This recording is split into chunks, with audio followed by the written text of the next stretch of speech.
যারা মদ খেয়ে যাদের মাথা যন্ত্রণা হয় তাদের জন্য একটা মাসাজ আছে। কেউ যদি ক্যামেরাটা এদিকে নিয়ে আসো, কেউ যদি যাদের মাথা যন্ত্রণা অতিরিক্ত যদি নেশা হয়ে যায়, তাহলে তোমরা দুটো পয়েন্ট আছে, দুটো পয়েন্টে হাত দিলে পরে নেশাটা অনেকটা কেটে যাবে।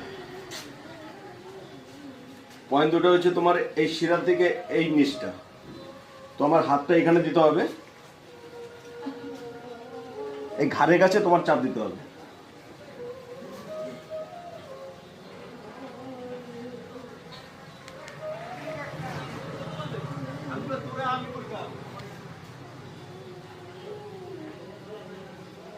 তো এইখানটা হাত দিলে পরে মাসাজ করলে পরে অন্তত 5-10 মিনিট নেশাটা অনেকটা কেটে যাবে।